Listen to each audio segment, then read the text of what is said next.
The ayah that I chose for you today, Surah Hud, verse 114. إِنَّ الْحَسَنَاتِ يُذْهِبْنَ السَّيِّئَاتِ إِنَّ الْحَسَنَاتِ يُذْهِبْنَ السَّيِّئَاتِ.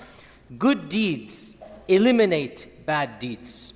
This Quranic wisdom and maxim should inspire even the worst sinner amongst us. Even the worst sinner amongst us should have that glimmer of hope. No matter what I've done in the past, Allah subhanahu wa ta'ala is promising, if I present some good deeds, my past evil deeds can be eliminated. إِنَّ الْحَسَنَاتِ يُذْهِبْنَ السَّيِّئَاتِ. Good deeds get rid of bad deeds. And in fact, there's a very interesting, a little bit humorous story even about why this came down. That once in the time of the Prophet ﷺ, there was a companion who had a girlfriend that he shouldn't have had. And they did something they shouldn't have done. Not to the level of zina, but they did something they shouldn't have done. Then he felt so guilty, he repented. He cut that relationship off. And he said, Ya Rasulullah, I made a mistake and I had a friend and I did this and that, but I didn't get to that level. But I did things I shouldn't have done. So the Prophet ﷺ was silent. And then they prayed together. And then the man came up. He wanted to be punished. He thought there was going to be some punishment. But he didn't get to the level of punishment. So he said, Ya Rasulullah, isn't there any punishment? And the Prophet ﷺ said, didn't you do wudu? He said, yes. Didn't you walk to the masjid? Yes. Didn't you pray with us? Yes. Don't you know Allah has said, إِنَّ الْحَسَنَاتِ يُذْهِبْنَ السَّيِّئَاتِ.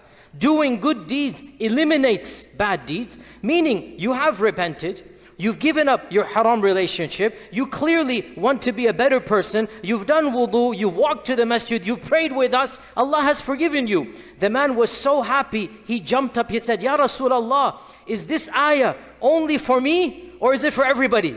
And the Prophet said, no, it is for every single person in the world. لِلنَّاسِ أَجْمَعِينَ. It's for everybody, this ayah.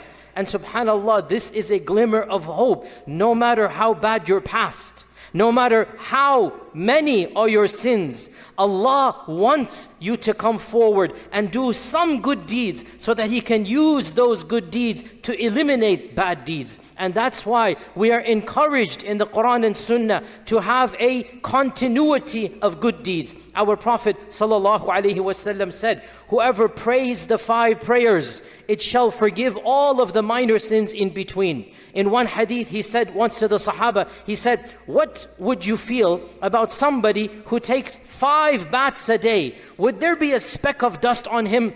They said, Ya Rasulullah, if somebody took 5 showers a day, he would be the purest person. So the Prophet ﷺ said, this is the example of the one who prays 5 times, all of his minor sins are forgiven. And our Prophet ﷺ said, fasting from Ramadan to the next Ramadan, and praying one Jumu'ah to the next Jumu'ah, and doing one Umrah to the next Umrah, it shall cause all of the minor sins in between them to be forgiven. Obviously, minor sins means those sins that, we shouldn't do, but they don't reach the level of kaba'ir. As for major sins, obviously, it requires a specific repentance and a genuine feeling of sorrow and remorse. But the generic minor sins, by simply doing good deeds, it forgives those sins. And the Prophet ﷺ told us so many examples and stories of the past and of the present where this reality was demonstrated. For example, he said, there was a man in the past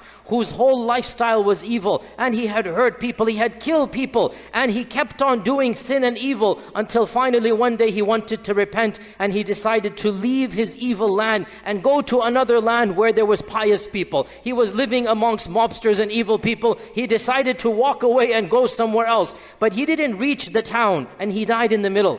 And the angel of death and the angel of punishment, the angel of mercy and the angel of punishment, they both came to take his soul. And they began arguing, should he be punished or should he be forgiven? And they said, let us measure where his body was. If he's closer to the righteous people, then we will cause him to be forgiven. And Allah Azza wa Jal caused the earth from the other town to shrinken up so that it seemed as if he was closer to the righteous people and he was forgiven. Now the point of this hadith, of course we believe it happened, but there's a moral here as well. And what is that moral? The man didn't even get to the town. He didn't actually begin the change, but the niyyah was there to change. He made a commitment that I'm going to change. And in that commitment, he passed away. And Allah subhanahu wa ta'ala forgave him. This is what this ayah and this hadith is saying, that good deeds will cause your evil deeds to be forgiven. The point is very simple, brothers and sisters. Do not lose hope in Allah's mercy. Be optimistic. No matter how many sins you have, Allah is promising you, إِنَّ الْحَسَنَاتِ يُذْهِبْنَ السَّيِّئَاتِ ذَلِكَ ذِكْرَى لِلذَّاكِرِينَ. The ending of the verse, this is a reminder for those who are willing to be reminded.